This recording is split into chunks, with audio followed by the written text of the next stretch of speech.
Assalamu alaikum warahmatullah.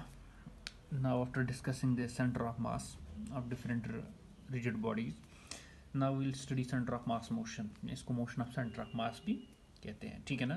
तो उसके लिए हम once again will consider a system of particles, ठीक है ना। So we'll consider a system usually which will contain n number of masses. Consider a system having n particles of masses m1, m2, m3 and so on up to mn, ठीक है ना। Let r1, r2, r3 and so on up to rn be their respective position vectors, ठीक है ना। क्योंकि पढ़ा है आपने एन पार्टिकल सिस्टम, यानी वैसे वही एन पार्टिकल सिस्टम जो हमने कंसिडर किया था इन प्रीवियस लेक्चर्स में कहीं पे, वैसा ही एक सिस्टम हम लेंगे जिसमें फॉर एग्जांपल हम एन पार्टिकल्स कंसिडर करते हैं और हर एक पार्टिकल का मास m1, m2, mn और ये इनके पोजीशन वेक्टर्स है, ठीक है ना। तो अगर आपको याद होगा तो जो centre of mass of that system वो किस तरह हम लेते थे, therefore the center of mass of this system that was simply given by this was the position vector of center of mass, that's RCM. अगर आपको याद होगा वो किसके बराबर था, that was equivalent m1 r1 plus m2 r2 plus m3 r3 plus and so on mn rn whole divided by m1 plus m2 plus m3 and so on to mn, ठीक है ना। या ऑलरेडी आपने study किया है, this is the centre of mass, this position vector of centre of mass वो इसके बराबर होता है। या हम इसको बाद में मल्टीप्लाई भी इसके साथ कर सकते हैं। What is this the total mass of the system, जब हम इसको समेशन फॉर्म में लिखते हैं तो बेटा समेशन फॉर्म में हम इसको इस तरह लिख सकते हैं, summation i running from 1 to n m i r i, ठीक है ना, divide by summation I running from 1 to n mi. But what was this? This was the total mass of the system that we take it as capital M. Therefore, we write RCM is simply equivalent to summation I running from 1 to n mi ri, ठीक है ना, whole divided by m. This was capital mass. Now we can multiply this m to here as well. We can write it as like this. M RCM is simply equivalent to this summation, yeah, we can write it in as open form as well. Once again I can write it like this, m1 r1 plus m2 r2 plus m3 r3 plus and so on up to mn rn, ठीक है ना। ये हम इस तरह summation form में लिख सकते हैं, इसमें कोई परेशानी वाली बात। अब हम इसको खोल के इसलिए लिखते हैं because we have to differentiate it, that's why we write it in as open form में, हम तभी इसको लिखते हैं। क्योंकि हम एज्यूम करते हैं जो मासेस है ना, दैट्स m1, m2, m3, या जनरल में टोटल मास जो हम m कंसिडर यहाँ पे करते हैं, ये हम कंसिडर करते हैं ये चेंज नहीं होता है, ठीक है ना। तो देयरफॉर मास ऑब्वियसली कांस्टेंट ही रहता है, क्योंकि तो दैट्स वाई हम कहते हैं कि जो मास है ये चेंज नहीं होता है टाइम के साथ साथ, ठीक है ना। तो therefore we can differentiate this, differentiate above equation both sides with respect to time के हिसाब से हम इसको डिफरेंशिएट करेंगे, क्योंकि मास चेंज नहीं हो रहा है। तो therefore m will remain as it is, ठीक है ना, m इसी तरह रहेगा। ये क्या बन जाएगा, ये बन जाएगा d r c m by d t, ठीक है ना बेटा, दैट्स इक्वलेंट। अब इसी तरह डिफरेंशिएट, m कांस्टेंट है, d r one by d t plus m2 d r two by d t plus and so on plus mn d r n by d t, ठीक है ना। Now what is d r by d t, अगर आपको general में याद होगा rate of, ये rate of change of बन गया ना। अब rate of change of position vector, rate of change of position की वजह से वेलोसिटी, ठीक है ना। तो D r one by d T क्या बनेगा V1, D r two by d T क्या बनेगा V2, इसी तरह ये बनेगा Vn, ये क्या बनेगा, ये बनेगा simple V, that is velocity of centre of mass of the system. This is velocity of first particle, velocity of second particle, velocity of nth particle, but what is this is velocity of the centre of mass of the system of particle, है ना समझ में। तो therefore चूंकि है ना rate of change of position, so D r one by d T बन गया velocity of first particle, this is velocity of second particle, velocity of nth particle, but what is d r c by d t, this is velocity of the centre of mass, ठीक है ना। तो therefore चलो मैं यहाँ पे लिख लेता हूँ, मैं जनरली लिखूंगा, but d r by d t is equal to v, ठीक है ना। D r by d t किसके बराबर है, वेलोसिटी के बराबर है, वी जनरल, मैंने जनरल लिखा, फिर आप खुद अंडरस्टैंड कर सकते हो। आर वन हो गया V1, R2 हो गया V2, R1 हो गया Vn, ये हो गया वी सी एम, ठीक है ना। तो देयरफॉर ये क्या बनेगा बेटा, एम वी सी एम, है ना। Rate of change of this position vector of centre of mass, वो बन गया velocity of centre of mass, that's m into v c m is equivalent, ये क्या बनेगा आप M1 V1 plus M2 V2 plus and so on plus Mn Vn। तो this equation है ना ये ट्रांसफॉर्म हो गया अब, ठीक है ना। डिफरेंशिएट हमने किया, डिफरेंशिएट होने के बाद अब क्या है, rate of change of this positions किस में कन्वर्ट होंगे, वेलोसिटीज में। तो बन जाएगा m v c m, M1 V1 M2 V2 and so on up to Mn Vn। What is VCM, this VCM is the velocity of centre of mass, खुद आपको समझ में आएगा व्हाट इज VCM बेटा here is velocity of centre of mass. So and V1 V2 V3 these are velocities of respective particles of system, velocity of first particle, velocity of second particle, velocity of nth particle. Now once again differentiate again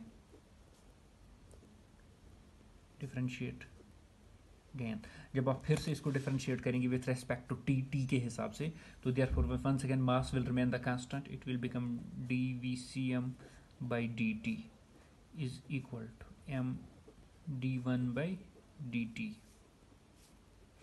plus m2 dv2 divided by dt plus and so on, it's mn dvn divided by dt, our rate of change of velocity, you know beta, that is acceleration. So therefore dv by dt is rate of change of velocity of first particle, dv2 by dt is velocity of rate of change of velocity of second particle, dvn by dt is rate of change of velocity of nth particle. Now what is dvcm by dt, it is rate of change of the center of mass. So therefore that will be the acceleration of center of mass, ये बनेगा acceleration of first particle, acceleration of second particle, acceleration of nth particle in general. So therefore I can write it as macm, this is m and acceleration of center of mass is equivalent to ma1 plus ma2 plus ma3 plus इसी तरह plus mn m1 sorry भूल गया मैं, m1 m2 mn an, ठीक है ना बेटा। तो therefore this is macm, this is this acceleration of center of mass, a1 is acceleration of first particle, acceleration of second particle, n is acceleration of nth particle, है ना। ये हो गया this dv1 by dt में acceleration, rate of change of velocity of first particle हो गया acceleration of first particle, dv by d2 a2, dvn by rate of change of velocity of nth particle, acceleration of nth particle, dvcm by dt क्या हो गया बेटा, ये हो गया acceleration of center of mass of system, that is rate of change of acceleration, rate of change of the center of mass of system, वो हो गया velocity of mass of system, that हो गया acceleration of mass of this acceleration of the center of mass of system of particles, ठीक है ना। चूंकि as चलो यहाँ पे मैं लिखूंगा as in general dv by dt किसके बराबर होता है, acceleration, यानी rate of change of जो velocity हमारे पास होती है वो किसके बराबर होती है, वो acceleration के बराबर होती है। अब थोड़ा सा न्यूटोनियन मैकेनिक्स की तरफ अगर हम जाएंगे, यानी we'll apply using Newton the second law, according to Newton's second law.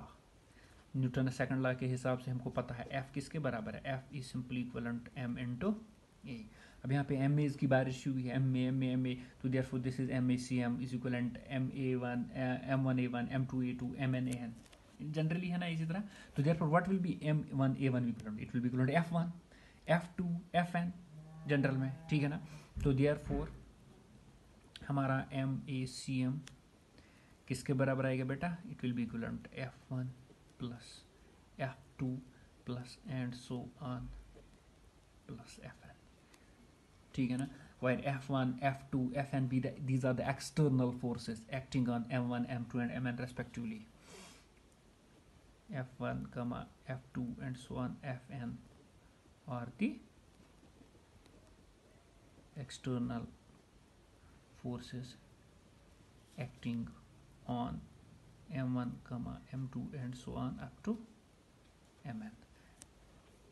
ठीक है ना बेटा, ये एक्चुअली वो फोर्स है. क्योंकि सेकंड ला है ना एक्सटर्नल फोर्स है, simply equivalent F equal m this external force. तो देयरफॉर M1 A1 F1 के बराबर, M2 A2 F2 के बराबर, Mn An Fn के बराबर. सो ये क्या है, these are the external forces जो इन मासेस पे एक्चुअली एक्ट होते हैं. तो therefore in general this F1 plus F2 plus Fn they can be actually equivalent to the net external force. इनको हम net external force कहते हैं. तो यहाँ से एक्चुअली आप ये भी लिख सकते हो कि therefore जो total mass of the system of particles multiplied by the acceleration of it at center of mass is equal to vector sum of all the forces acting on the system of particles, है ना.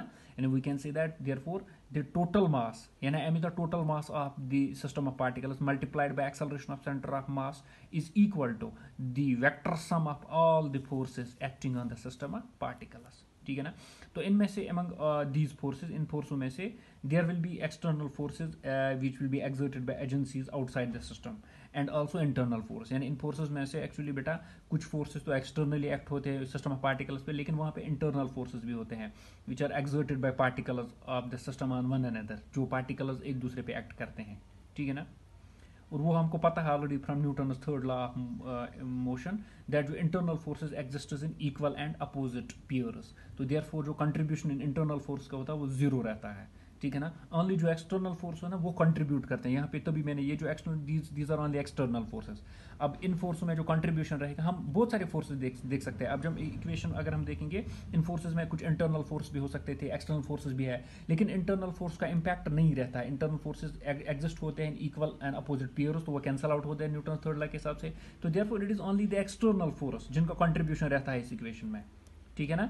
तो इस equation में contribution सिर्फ external force का रहता है. तो देयरफॉर दैट्स व्हाई इस इक्वेशन को हम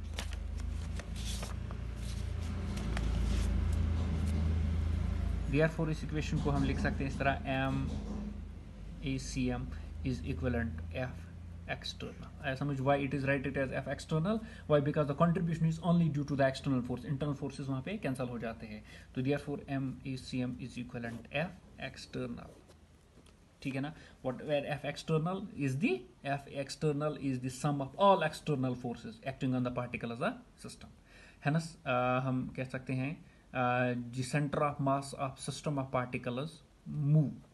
तो इस इक्वेशन से हमें, यानी इस इक्वेशन से हमें क्या पता चलता है कि जो centre of mass of the system of particles move as if whole mass of the system were concentrated at this position of centre of mass and all the external forces were applied at the centre of mass. तो ये equation simply क्या हमें दिखाती है कि जो centre of मास एक system of particles का है वो मूव करता है एज इफ, ऐसे मूव करता है ऐसा लगता है कि जैसे सारा सिस्टम ही मूव कर रहा है, ठीक है ना.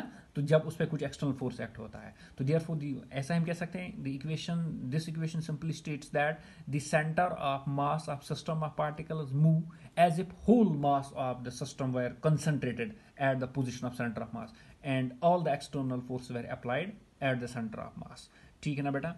तो इस तरह हम कह सकते हैं, या हम इस तरह भी इक्वेशन कहते हैं कि जो centre of mass of system of particles move as an entire mass of system were concentrated at the centre of mass and external force were applied on that. यानी कि हम कह सकते हैं, ये इक्वेशन हमें सिंपली दिखाती क्या है कि ये जो सेंटर ऑफ मास एक सिस्टम का ऑफ पार्टिकल्स का है, ये मूव करता है, ऐसा लगता है जैसा है कि सारा ही मास इस सिस्टम का कंसंट्रेट वहीं पे हुआ है जब उस पर कुछ एक्सटर्नल फोर्स एक्ट होता है.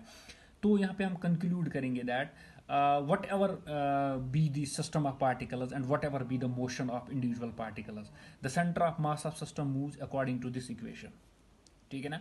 यानी हम यहाँ पे कंक्लूजन में कहते हैं कि कुछ भी हमारे पास सिस्टम ऑफ पार्टिकल्स हो, कुछ भी उनकी मोशन हो इंडिविजुअल पार्टिकल्स की या सिस्टम की, जो सेंटर ऑफ मास इस सिस्टम का है ना वो मूव करता है इस इक्वेशन के मुताबिक, ठीक है ना. I can say this is how translatory motion of rigid body is separated even when it is rotating as well. यानी जिस इस तरह हम कह सकते हैं कि इस तरीके से ट्रांसलेटरी मोशन एक रिजिड बॉडी सेपरेट होती है फ्रॉम दी रोटेटिंग मोशन, ठीक है ना। तो फिर से मैं बता रहा हूँ व्हाट दिस इक्वेशन, चलो मैं लिख भी लेता हूँ। This equation shows that the center of mass of a system of particles move as if the entire mass of the system were concentrated at the center of mass and all the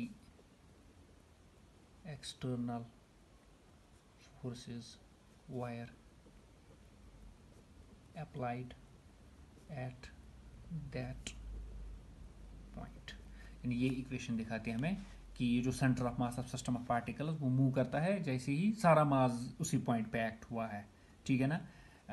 and जो extra जब centre this external forces apply किए जाते हैं उस centre of मास पे या उस this point पे, कुछ एक दो पॉइंट आप याद रखोगे। ये जो पोजीशन ऑफ सेंटर ऑफ मास है ना वो दैट इज इंडिपेंडेंट, जैसे मैंने कल, that is independent of choice of coordinate system.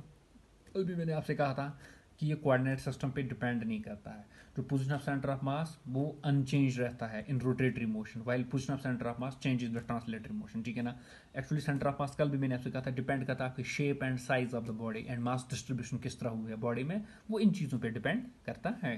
तो यहाँ पे इस इक्वेशन से आपको खुद ही दिखाई देता है कि जो एक्सटर्नल नेट एक्सटर्नल फोर्स वही काम करता है, लेकिन जब वो एक्चुअली उसमें वो ऑब्जेक्ट में एक्सेलरेशन लाता है व्हेन एक्चुअली कहाँ पे एक्ट होता है वो एट द सेंटर ऑफ मास, उसी तरह एक्सेलरेशन उस बॉडी में लाता है जिस तरह अगर आप टोटल बॉडी जिस तरह मूव करते हैं ना जब उस पर फोर्स लगाते हैं। लेकिन अगर आप टोटल बॉडी के बजाय ये एक्सटर्नल फोर्स सेंटर ऑफ मास पे लगें तो वो बॉडी उसी तरह चलेगी जिस तरह एज ए बॉडी होल चलती है, ठीक है ना। तो that's why centre of mass shows us that कि ऐसा लगता है कि जैसे सारा मास वहीं पे है, क्योंकि वो सेम इफेक्ट उसी तरह दिखाता है। जब जो सारी बॉडी इफेक्ट दिखाती है वो सेंटर ऑफ मास अकेले दिखाता है, ठीक है ना।